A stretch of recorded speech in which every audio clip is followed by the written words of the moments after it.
Welcome everyone to the fall of the Storytellers Big Show.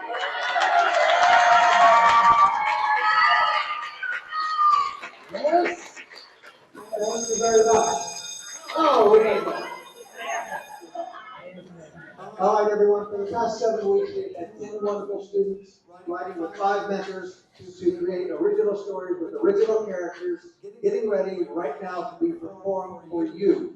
So, right now, before we start, though, I'm going to pass out some gratitude. The wonderful, lovely gatekeepers of the front office, Leslie and Veronica.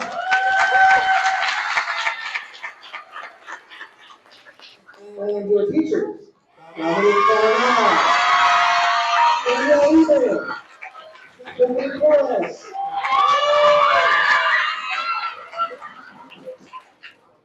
and Principal Casey Chihuahua.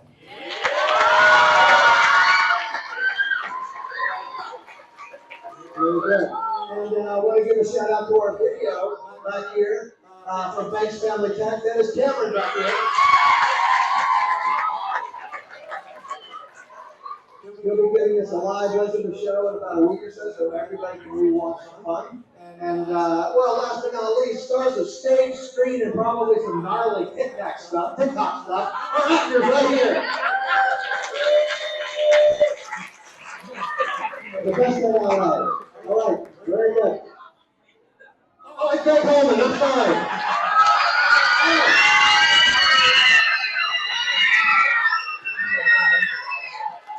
Wow, I make a mistake on that one. Very good. All right, well, I'm going to start bringing in these writers so we can get this show started. First off, we have Morgan.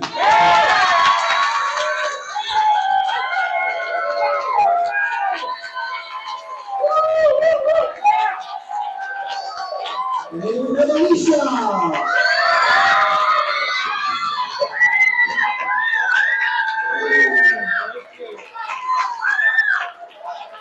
And we're picking up Nova.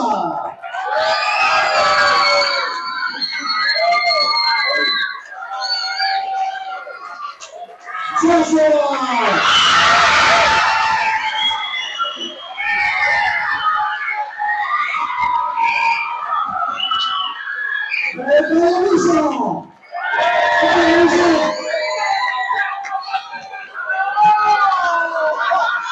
And then we have Noah.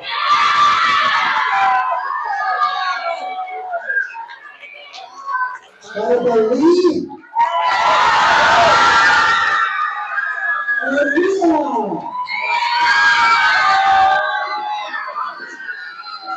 And last but not least, we have Kai.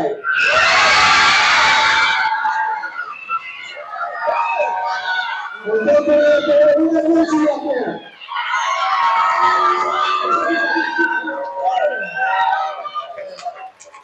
All right, very good. We're going to start in just a moment. Let's bring up story number 1. Let's bring up story number 1. We are ready.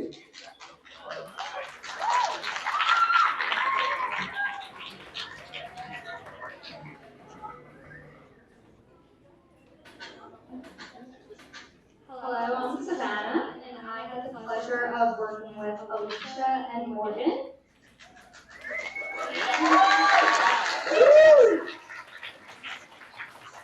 We wrote a story called An Unexpected Trip. Now, Morgan, what was your favorite part of the story?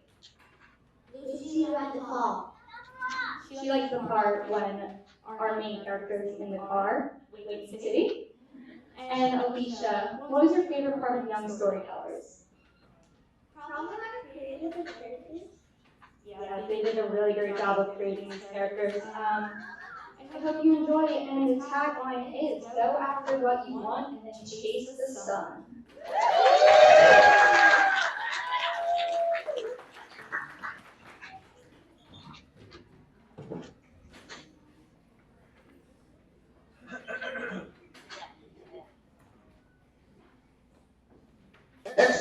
Exterior, Dark Mountain Town, sunset.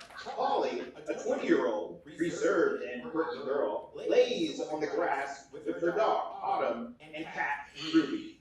The sun goes down and Polly sighs. She turns to her animals. I wish I had a brighter light. She gets up and walks to her home with hesitation. Interior, Polly's house. Polly opens the creaking wooden door with Ruby on her shoulder and Autumn in her arms. Her mom, Maria, strict, gives Polly a dirty look. No animals at the dinner table. Polly puts Autumn and Ruby in her bedroom. Then she slumps to the dining room, and then she sits next to her brother, Bruno, kind and silly, to get dinner with her mom. I want to talk to you guys about a road trip I planned. Polly perks up, excited. But there will be no pets and unlimited screen time. Polly loses her excitement. This is the most evil road trip.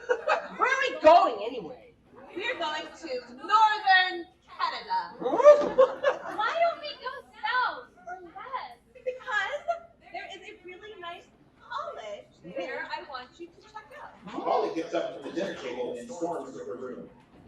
Interior, Bruno's bedroom later that night. Bruno is snoring. Polly wakes him up. He screams.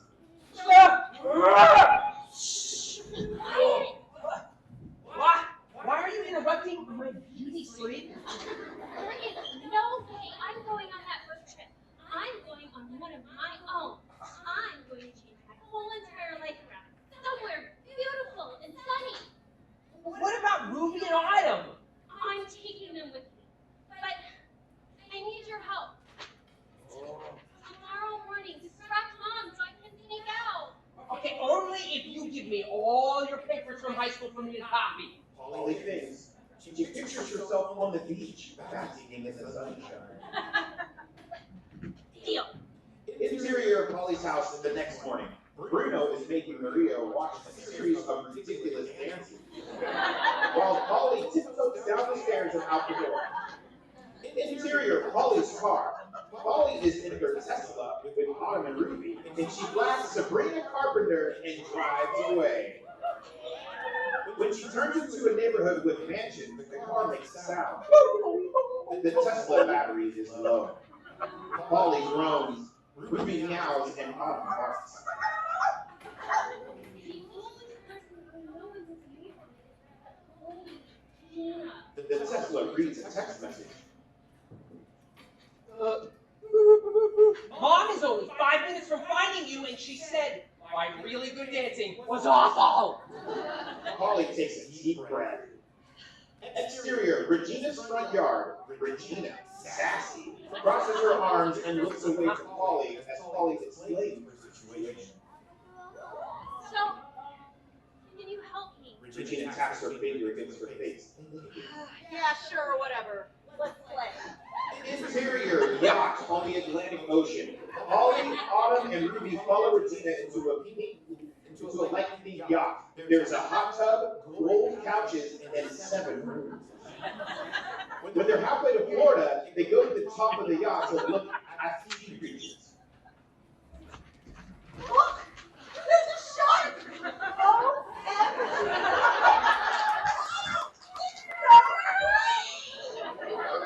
Polly looks over the edge to see, and Regina pushes her in and does an evil laugh. Exterior Atlantic Ocean. Polly struggles to swim. Autumn and Ruby jump in after her, but a wave kicks them. A shark approaches Polly, Autumn, and Ruby. Polly screams. Suddenly, Maria pulls in a speedboat with 7 turbo engines. Maria helps Polly and the animals into the speedboat and drives to land. Regina throws a tantrum on her yacht. Exterior train station. Maria leads Polly, Autumn, and Ruby to the train station. Have you been following me this whole time? Yes. And good thing I did, or you could have drowned. Mom, I could have tried to handle it myself. And now we're going to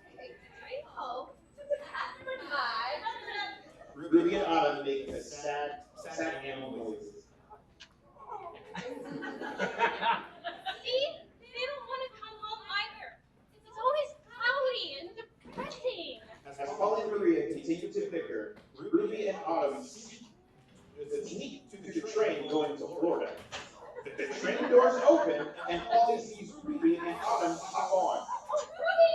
Autumn! Polly runs after the animals, and Maria runs after Polly. Just as the train doors start to close, Polly jumps on and tries to help her mom on, but it's too late. Enter your train. Polly is out of breath and finds a seat with Autumn and Ruby. When they settle down, she calls her mom.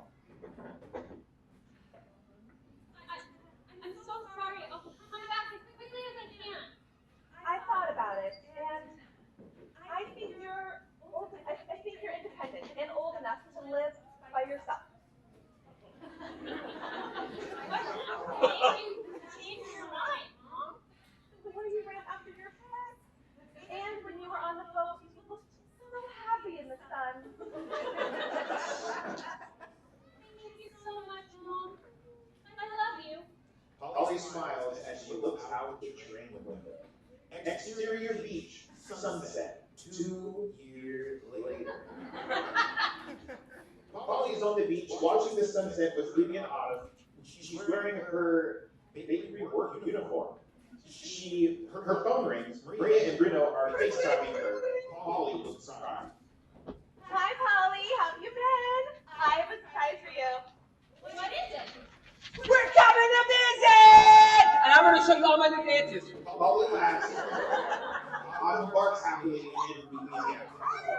The end.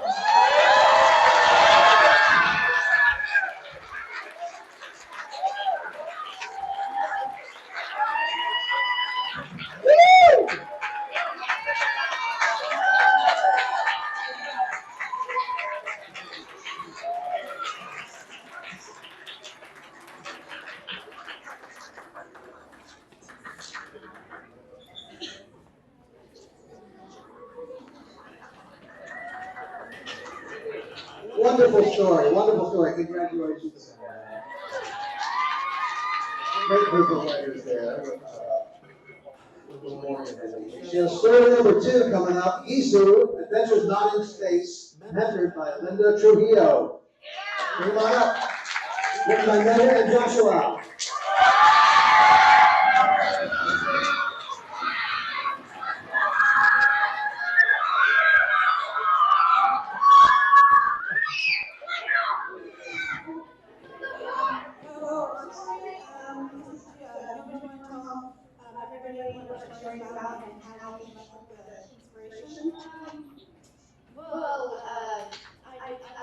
I would like to learn what about just yet.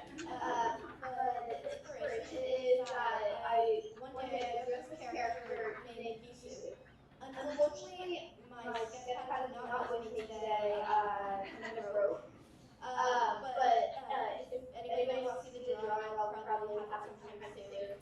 But yeah, I came up with this character, and I wanted to consider something like a D&D game, but I had nothing to do before, and then I got picked for this, so I just thought this would be the place to do it. And Joshua, tell everybody what your thoughts about being in the Storytellers is.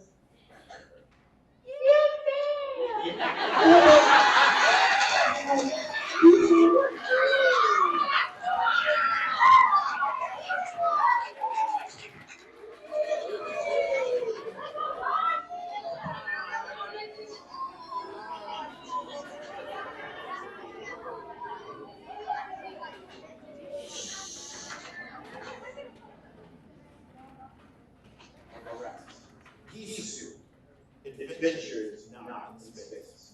Interior Earth 2080 day at college campus. Gisu, a 14-year-old college student, is walking down their school hallway to math class. They are an alien from the planet J on Earth to see how the humans act. The only people that knows who they are is the school and their best friend and roommate, Stormy, who really likes cats, especially gray cats.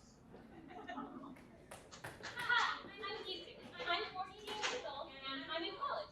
You're probably thinking a 14-year-old can't be in college, but I'm gifted. Well, not exactly gifted. Only the people in my school know this, but I'm from planet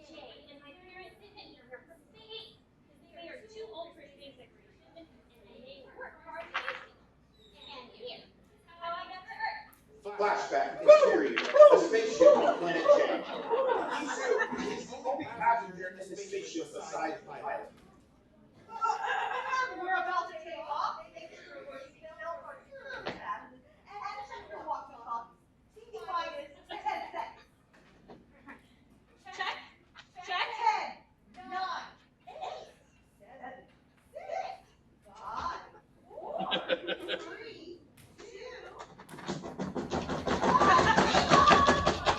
Spaceship to Earth takes flight and it takes 2 days. Life on the spaceship was great. You could float, eat freeze-dried snacks, do not gravity outside the spacesuit. It was great. And a few days later, boom, I was on Earth. Present day, interior Earth 2080, day at a college campus. Oh, that's basically how I got here. Jessica, a girl with long orange and brown hair and fair skin wearing large hoop earrings and too much makeup, bumps into Kisu as they are walking past each other in the hallway, causing Kisu to drop his books. Watch where you walk. Kisu groans as he picks up his books. And that's Jessica. She's the apex predator of the school. And she's like almost like the great grandpa. Even for her name, she has ears. Interior dorm room. How are your classes? Ooh, what should we do for them? Maybe take out sushi. Stormy gets on the phone and orders their dinner. This is Stormy, my roommate and basically my best friend. Sushi delivery person arrives. I'll get it. The 2 roommates eat their sushi dinner. I have my night class, a few more classes in the morning, and that's the day in the life of Kisu Burnett. Interior morning college campus. Kisu walks down the hallway and sees Jessica and a few other girls gossiping. As he walks past, he overhears his name to Jessica's dad, who works for the FBI. And then he sees Jessica dialing her phone. Dad, I need you to come here because there's this kid from another planet, and he's not from here. Kisu turns into a cat and skitters away. You hear Jessica still on the phone. Interior dorm. Stormy, I heard something that isn't very good in the hallway this morning coming from Jessica. Kisu comes to the principal's office. Order dinner! Interior principal's office. Oh, Gisu, you're in trouble. I know everyone here signed an oath at school not to talk about where you're from. Or how you got here, but Jessica has told the FBI. Well, that's not good! Oh, I suggest you pack your stuff and find somewhere to hide. Kisu goes back to his dorm and tells Stormy everything that happened in the principal's office over fast food. Stormy whirls around a French fry as he talks. Stormy whirls around the French fry as he talks. Well, back at my parents' house in Kansas, we had so many underground bunkers that we used for tornadoes. Ooh, maybe we could hide there. Great! I'll pack my stuff. I'll have to presume that I've got to take the high. Kisu begins packing his belongings. Afterwards, he goes to the principal's office and tells him that he found a safe spot. As soon as he leaves the office, the FBI shows up at the school. Interior, Stormy's car. Kisu makes sure he's in incognito as he and Stormy drives to Stormy's house in Kansas. A few hours later, they arrive at the house. Hi, Mom. Oh, hi, Mom. Hi, Dad. I told you about Geese, right? Yep. Yeah. So, we need to borrow the bunker because a lot of stuff is happening right now, and we need to be safe. So, if anybody comes looking for us, just tell them we're not here. We have food and stuff to keep us entertained, so we'll just be there for a while. Stormy's mom gives a thumb up as the roommates head down to the bunker. You got it! Interior bunker. After half an hour of watching TV, I wonder if they know where I'm at or where I went. they suddenly hear a big knock on the front door of the house, and they both freeze. They hear Stormy's parents open the door and hear them talking. Kisu dashes into the closet to hide. Interior Stormy's parents' house. Have you heard or seen of Isu Vermeil? We know you're lying to us. We will interrogate you and search the house. You will not resist. The FBI pushes past Stormy's parents as they try to approach. Oh! The FBI begin looking all over the house and feel a loose floorboard. What is this? That's nothing. That's a loose floorboard. Give me a hammer! You're gonna have to pay for that. The FBI begins to open the floorboard. It's just a loose floorboard. Please don't do that. The FBI ignores Stormy's parents' protest. Oh, We are the law. We are actually doing this for your own safety. We hear there is paranormal activity of a 14-year-old male in this area. We suspect they are from another planet. The FBI begins to open the floorboard until there is room for one of them to squeeze through. They look at each other, nod, and then into the bunker. Interior bunker. The FBI sees Stormy on the couch acting chill while Kisu is hiding in the closet. What are you doing here? That doesn't matter right now. Have you seen this humanoid creature in your area? The FBI holds up a blurry picture of Kisu. I'm sorry, I can't see that. I left my glasses at school. It says on your file that you don't wear glasses. Stormy Red, and we have the most recent updates on everybody. They hear a small bang coming from the closet. What was that? Oh, that was my hangers falling. Yours aren't that heavy. Well, some of my clothes are heavy and fancy hangers. As the FBI heads towards the closet, Stormy quickly sends a text to Kisu to lock the closet door. The FBI try to open the door and notice that it's locked. They try to open the door by slamming their bodies against the closet, and with a final bang, the closet door opens. No one is there. They turn around and Stormy has disappeared. The confused FBI agents head upstairs and handcuff Stormy's parents. And they leave the scene. Kisu and Stormy are in Stormy's car heading back to school. Interior college campus. As soon as Kisu and Stormy arrive back at school, Kisu runs into school and yells down the hallway. Jessica got plastic surgery, and she's not even that pretty.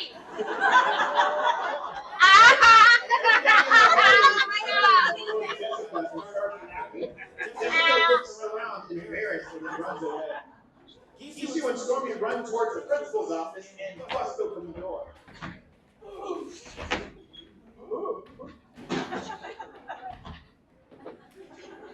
Kisu says, I'm saying, it found us. Call the police now. the principal dials 3 numbers and Kisu gives Kisu a thumbs up, and he and Stormy run back to their room to hide. Interior dorm room. Kisu and Stormy look out their windows at everything that is happening outside. They watch the FBI agents leave and read their lips saying, "They're not here." They let out a sigh of relief. I'm glad that's over. Ooh, I bet crazier things happen on my home planet. Interior college campus. 1 year later, Kisu is walking down the hallway. Well, everything is back to normal. Unless I got expelled because the students believe the secret oath of not telling anybody about me. I'm in sophomore year of college, and everything's been great. And that's how my life on Earth has been. Kisu continues down the hallway to his class, knowing that his secret is safe.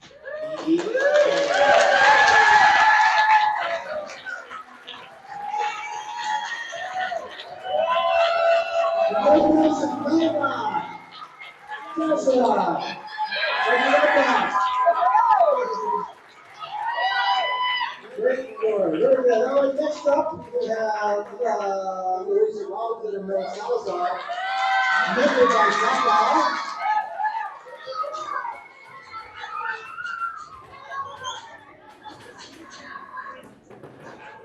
There we go. Stand here. So, one of my favorite things about working with kids is how their stories show the way they interpret the world around them. And I preface that because last week, what began as a sci-fi medieval epic set in a Candyland took a very sharp turn, pretty much in the last 10 minutes of the session, into a Viking political satire. So, I will let you go to guess where in the script this last session started. Anyway, this is Louisa Robinson and Noah Salazar.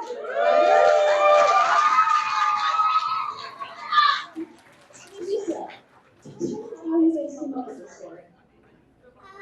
We kind of just combined elementary life, like I think on the first session we decided we wanted to go medieval, and then we decided to try and combine medieval and sci-fi, and things just kind of started there. And Noah, what is your favorite thing about young storytellers? That we did direct the story, and like mixing with the original. So, without further ado, this is the chosen one, where you can't fight fate, but you can fight a king.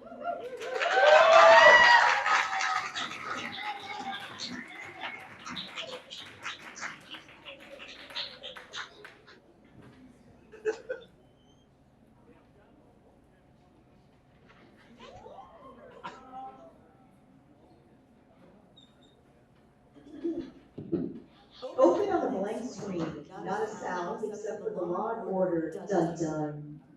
Dun dun.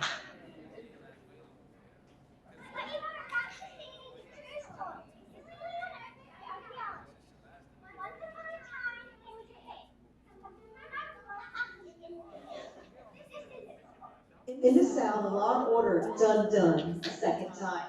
Open on interior dark cave night. Two monks rush through, frantically searching for something important. Monk 2 finds a place to sit and accidentally triggers a button hidden within the rock. Something begins to stir. A piece of the rock opens, kicking up a bunch of dust. Hanging torches descend from the ceiling, the dust clears, and a book stand is revealed with a thick leather-bound book on it. The monk slowly approaches the book. Monk 1 dusts off the cover, revealing the title, The Chosen One. They open the book and begin to read. On this day, November 14th, 1424, child shall be born.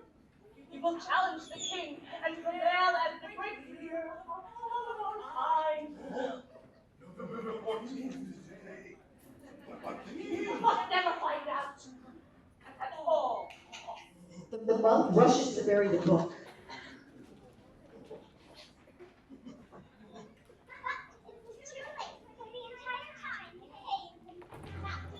The cave is so dark, the monks don't realize they're surrounded by an entire army of ant spies. They crawl out unmasked and closing tighter and tighter. There is no escape. Monk 1 steps back, trying to cover the half-buried book with his robe, but the book is already covered by ants. Interior castle nights. The king lounges lazily at his throne. His leg hangs off the arm. He's entitled, unamused, and bored out of his mind. Clearly a ruler with no interest in governing. The princess stands by him, holding her newborn baby. The ants bring the monk forward. Monk 1 is holding the book. Monk 2's hands are tied behind his back. Oh, please tell me I left my gold toilet for something amusing. National security intel. The ants push Monk 1 forward. He hesitates. The ant leader hisses at him. monk one presents the book to the king. Turn to the last page. The king opens the book, turns to the last page, and begins to read. All of a sudden, red begins to flush through his cheeks. Only one child was born today, Your Highness. The king turns to the princess. She cowers, clutching tighter her baby. Take that child away! The princess resists, but the ants surround her and climb up her legs until she can't bear it any longer and screams for mercy. The ant leader snatches the baby and the princess falls to the ground.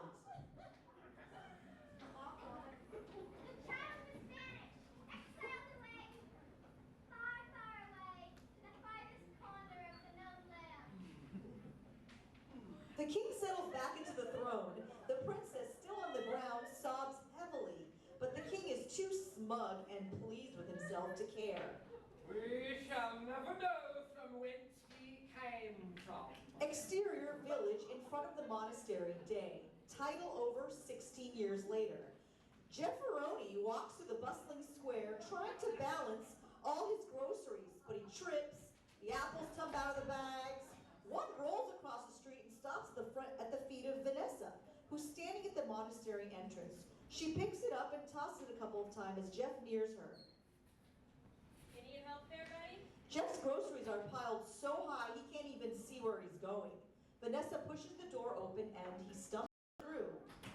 Interior monastery, day. Jeff finally bumps into a table and sets his groceries down. Name's Vanessa. Welcome to my home. You? And Jeffrey wanders the room looking up, taking in the beauty of the monastery. I'm Jeff. I live on a farm in the farthest corner of the known land. And gosh, this is such an interesting place for a young woman to live. My parents are monks here. My aunt too. The king arrested them, and my aunt raised me ever since. Jeff turns to her with a quizzical look. Vanessa saunters across the room and motions Jeff to follow her.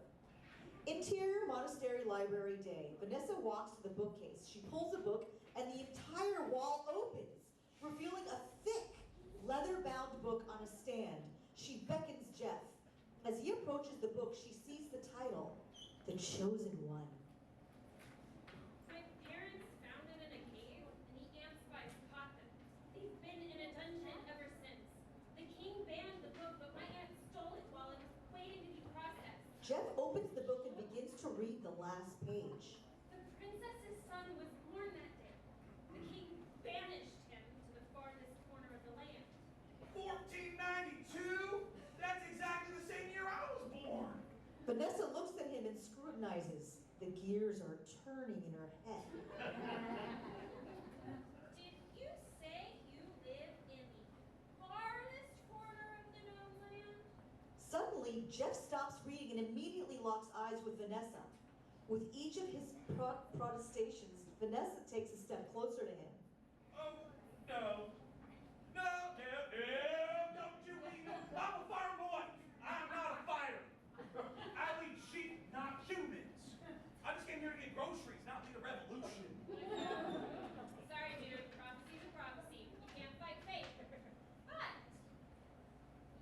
can fight a king. Is there an instruction manual on how to do this? The king would have banned it already if there were. We need to come up with our own plan. Begin montage. Quick cuts playing under 80s new wave pop. Jeff warms up a La Rocky Balboa. Jeff helps an old lady across the road. Jeff picks up a shepherd's cane and flips it to turn it into a spear. Jeff and Vanessa go over blueprints of the castle. Jeff fends off a gang of vampire gummy bears. The townspeople cheer. Vanessa outfits Jeff in a suit of armor. She steps back to take a look and nods her head, pleased with her work. We're ready. End montage. Interior castle, day. Jeff and the king stare at each other in a nose-to-nose stance. They're battle ready. Two knights carrying platters of assorted candies. What do you want to put these, boss? Not boss, highness. Just tell me where you want them. The king quickly jerks his head in the direction of a long table. A dramatic medieval choir sings as the knight set his reach the platters.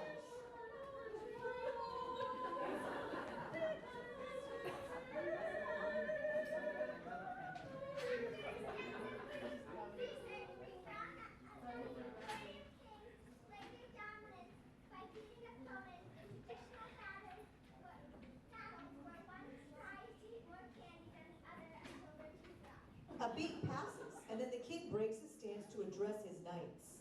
Didn't we ban the prophecies book ages ago? Just because it's banned doesn't mean it's gone. You can ban a book, Your Highness, but you can't erase it from existence. Grandfather. The king goes back into his nose-to-nose stance with Jeff. Fine! You're lucky I have a sweet tooth. The most insatiable sweet tooth in all the land.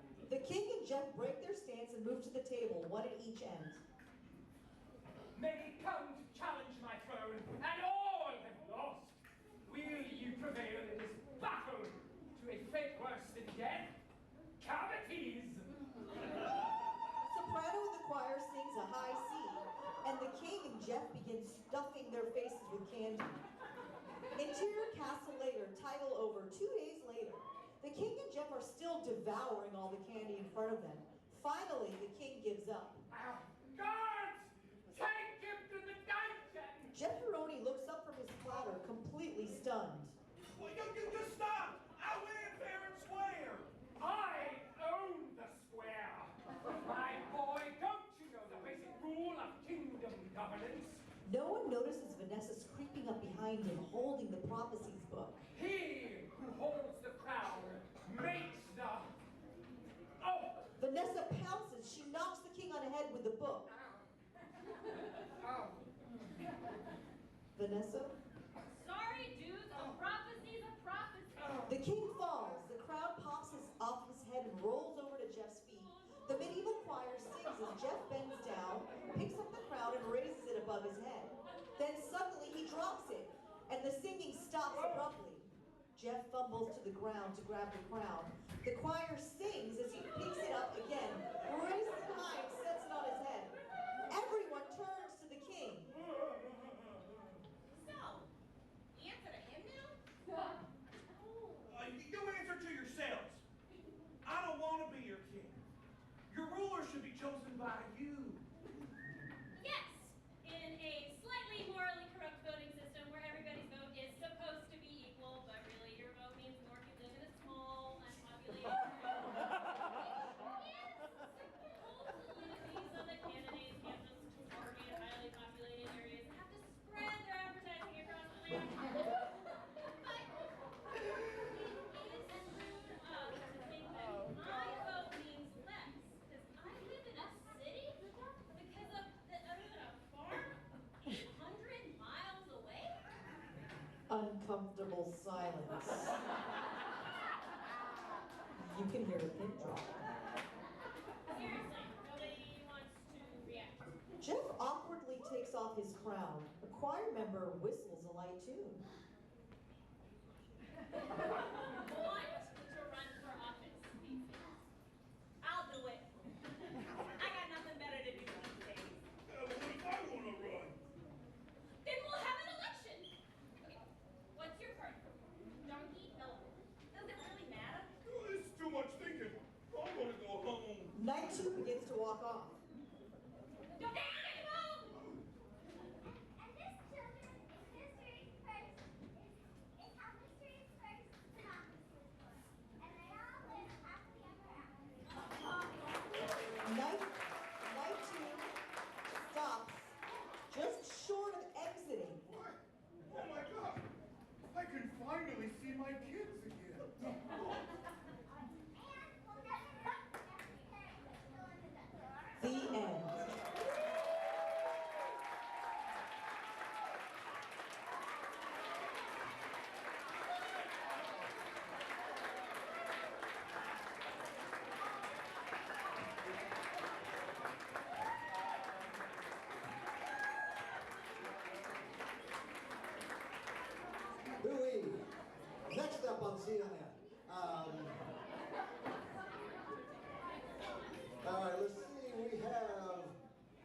Tale of a Wall. Come on up, Lee and Mila.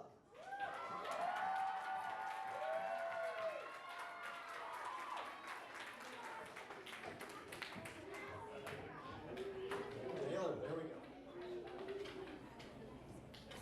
Hello. All right, I have the pleasure of mentoring my first Young Storytellers session, Lee and Mila. Yeah, clap for that. All right, so Lee, what has been your favorite part about Young Storytellers? Either the world building or the mentors. The mentors have built this. All right, Mila, how did you come up with the story? Well, I just wanted fantasy. We made up the characters, and together we made up, like, a wall. We just made up a wall. We made up a villain. We made up best friends, and boom, a story of a wall.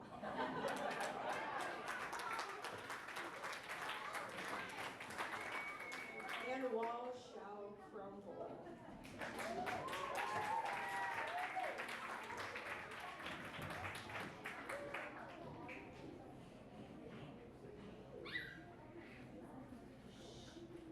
Interior, Barry's room, night, Fairy City. Barry, 15 years old, a fairy. Soft-spoken and shy, but determined. She lays in bed and texts Allium. She grows worried because she has yet to receive a text from her friend. Barry stands up and paces across the room while holding her phone. That's weird. Allian hasn't texted back tonight. They are supposed to hang out tonight at the wall. Barry calls Allium, but again it goes straight to voicemail. She tries to call Allium again, but is interrupted by her mom.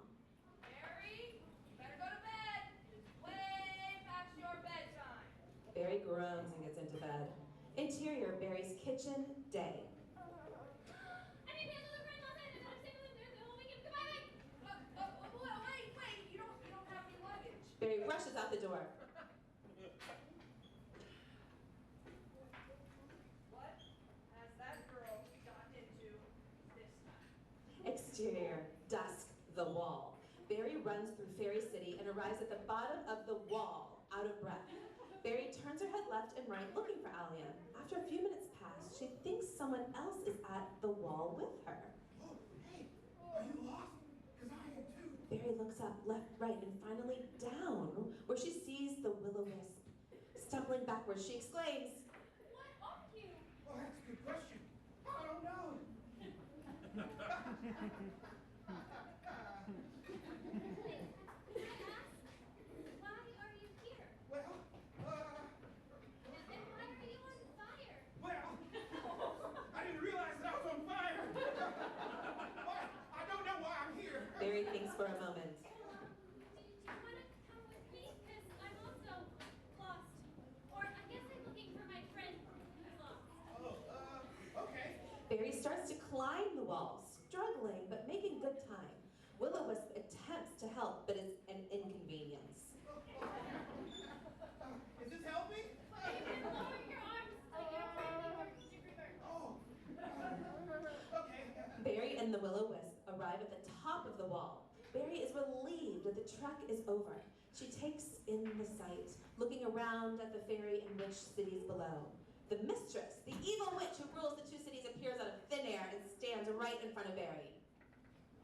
A fairy on the wall? How did you get up here, silly? Are you the mistress that I've been hearing about? Potentially. How have you heard about it? I've heard about you from my friend. Actually, I'm looking for you. The mistress moves closer to Barry, closing the gap between them. They are now standing only a few inches apart. Who is that? Oh, they live here. In which city? Everyone who was a witch lives on this side of the wall in the city of the witches. Feeling a sense of danger, Barry and the will-o-wisp start to make their escape. In a moment of panic, Barry jumps off the wall and the will-o-wisp follows. We're going now. Okay. Exterior, night, Witch City. Now in Witch City, Barry and the will-o-wisp continue their search for Allium, walking from house to house, knocking on people's doors. Have you by chance seen a person named Talia?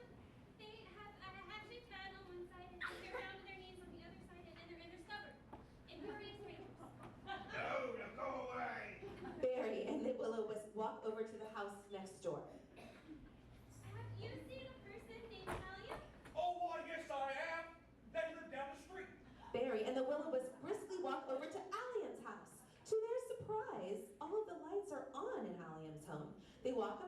door. Noticing that it is unlocked, they enter the home. Interior, night, Allium's home. Allium? Allium? Where are you? Who are you talking to? No one's here. Suddenly, out of nowhere, the mistress appears again. Well, that's not entirely accurate. I'm here, silly. What are you doing here? I was just joining Allium for dinner. Well, Allium doesn't eat dinner with evil witches. I know you're lying. Tell me where they are. Well, if you want them back, let's make it work. If you can get past me and make it to the top of the wall, you can have your friend back, and the wall will be destroyed, reconnecting you with your friend for the rest of eternity. Question. What will happen if Barry loses?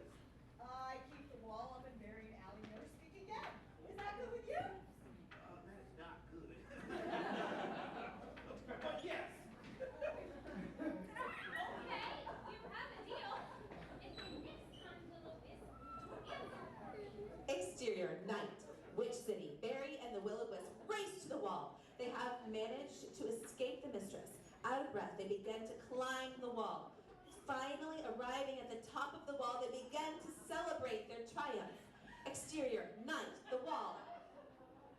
Yes, we did it. Victory, can you believe it? Interrupting Barry, the mistress suddenly appears. So, actually, I'm changing the rules.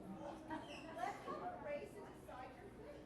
Whoever makes the end of the wall wins and gets their wishes. Before Barry has time to respond to the mistress's new rules, the mistress starts running. Barry runs as fast as she can with her wings propelling her forward at a great speed. The mistress casts a spell in an attempt to slow Barry down, but her efforts are unsuccessful. The mistress trips, and Barry zooms ahead, winning the race.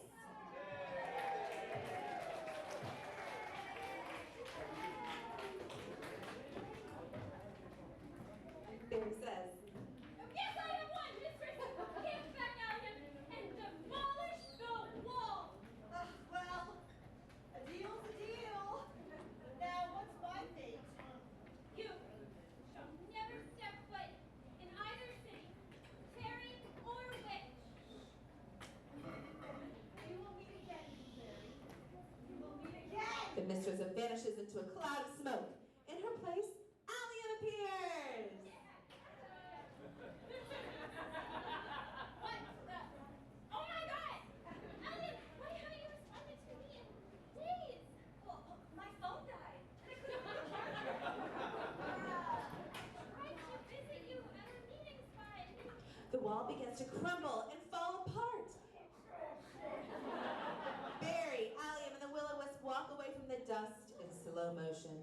They turn around and look at what they have done. Well, I've completed my mission. Walls will crumble, and we will never be separated again. Yeah, perfect ending. Friendship prevails, and I have always wanted to say that. The end.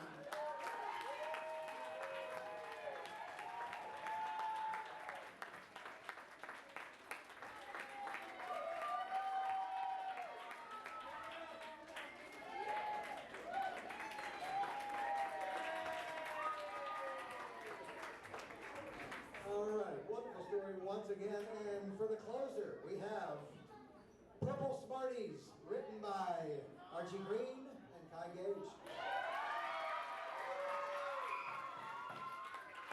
Written by Emily Popper. It has been an honor and a pleasure to work with these two. The first thing they said to me is we want our story to be 100% factual, historically accurate, and completely true. So just a couple of quick questions before we go. I'm going to start with you, Archie. What was your favorite part of Young Storytellers and why? I liked writing the story because I thought it was fun. And Kai, can you tell me what was your inspiration for this story? My inspiration was young Sheldon, definitely. Because he's smart, right? Nice. Who was your favorite character in the script and why? I liked Jake 1.1 and 1.0 because I thought they were funny. Accurate,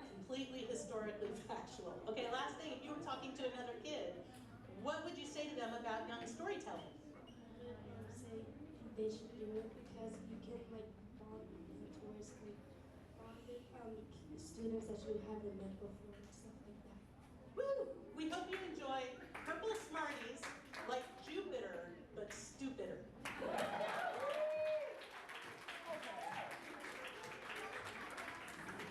Alrighty. Exterior, the planet Stupider in the purple desert day. Stupider is a large planet like Jupiter, but stupider. Where the Earth has blue oceans, the Stupider planet has purple oceans surrounding the great purple desert. Sandy, the smartest boy on Stupider, stands alone in the desert. In front of him is an oasis populated with the town of Stampeder, which is the capital of Stupider. As he walks up to the city gates, he sees a big blast hole right in the middle of the gates. In front of the hole are two robots, Jake 1.0, who was made a long time ago, and Jake 1.1, who is the latter version. Jake 1.0 has a malfunctioning arm, and his mouth doesn't open, though he can still talk because he has a voice box connected to a speaker. These stupider people are never going to guess that we're robots. These are excellent costumes. Actually, they're excellent disguises. Sandy immediately recognizes that they're cyborgs and hides behind a sand dune. We must stop these smart girls. She's our worst enemy. Actually, we must neutralize our bête noire. Wait, she has no hair? Bête noire means a person or thing that is greatly disliked or feared. But we still need to get her, right? But of course. They walk away, and Sandy follows through the gaping hole in the gate. Whoa, who's this smart girl? Does she have hair or not? I better report this to the president. Interior, the president's office day. The president looks like Surfer with long blonde hair to his shoulders. He is unfixing his chair he sits in, and it falls down. That was fun. What in the name of jumping joeys are you doing? The president straightens up and tries to look dignified and presidential. Well, you may be wondering why I've called you here today. You didn't call me, I just came by to say that. Of course I called you. He looks at his hands and twiddles his thumbs with embarrassment. There have been people go missing, and you will think it's a coincidence. No spit. I want you to investigate with your new partner, Sydney. You're both two people who I can't understand. You mean we're both smart? Sydney sweeps in a cloak. She takes down the hood to reveal long, beautiful hair that curls up at the bottom. Sydney! You may be wondering why I've called you here today. You didn't call me. You just came by to say hello. So she does have hair. No, it doesn't matter, Okay. I don't understand either one of you, so I've decided to make you partners. I'm the smartest girl on Stupider. I don't need a partner. Wait, so you're the smartest girl? You're partners! Now, get out of my office so I can fix my chair and work together or I'm revoking your spy licenses. Okay, but what am I doing? Your partner Sandy will fill you in. The president looks at his chair. Continuous hallway. Well, I have information. I overheard two cyborgs talking about you. That's why I thought you didn't have hair. What? No, just let me explain and we can make a plan. Cut to exterior purple desert night. Sydney and Sandy appear lost as they trudge through the desert in the dark. It's really dark out here. How can we see missing people if we can't see them? My hair has magic powers, and I can make it glow in the dark. Really? That's pretty cool. Sydney does an elaborate move while reaching into her backpack, then produces a flashlight and points it at her head. Get it to glow. Oh, a flashlight. That's real impressive. Exterior purple desert night. Two other cyborgs, Pete and Repeat, are hiding behind some desert rocks, waiting to kidnap Sandy. They leap out from behind the rocks to surprise them. Each of them grabs Sandy's arm so he can't escape. That's it now! Yeah, even with a flashlight, girl can't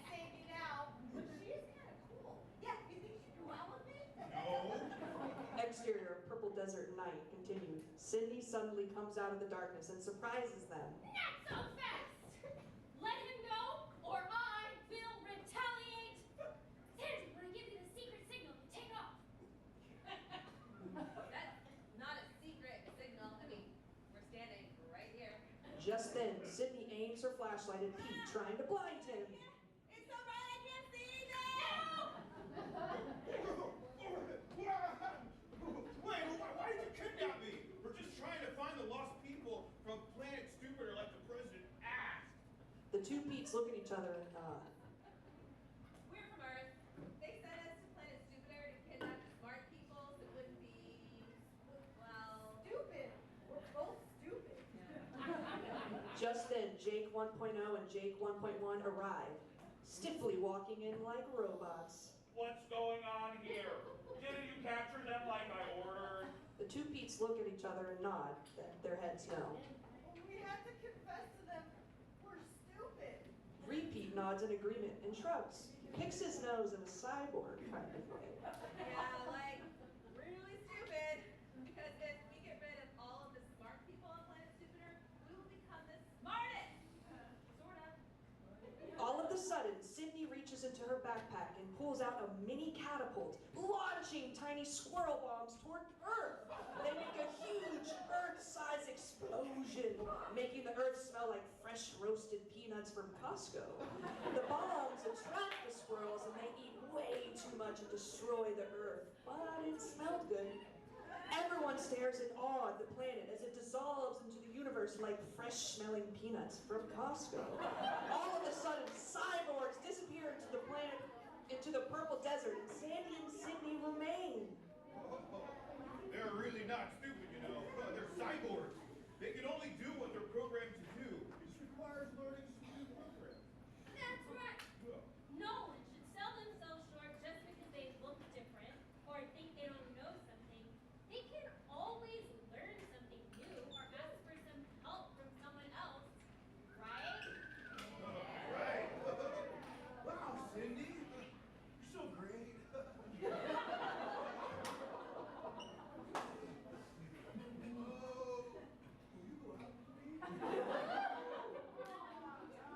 You want me to be your girlfriend?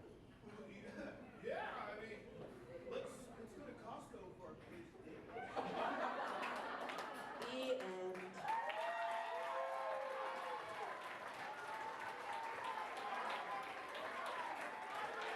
Fantastic. Let's give our actors a hand real quick.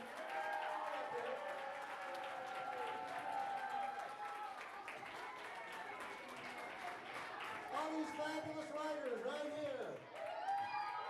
Standing in their perfect.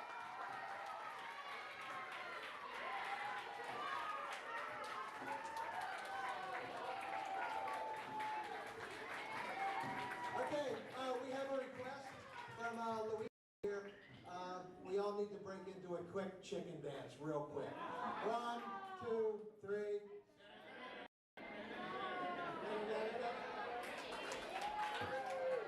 Okay, cool. All right, very good. Thank you very much for coming, everyone. Thanks to the school for your ongoing support. Thanks to Glenn, Dominique, Stephanie, Daniela, Leslie, Veronica.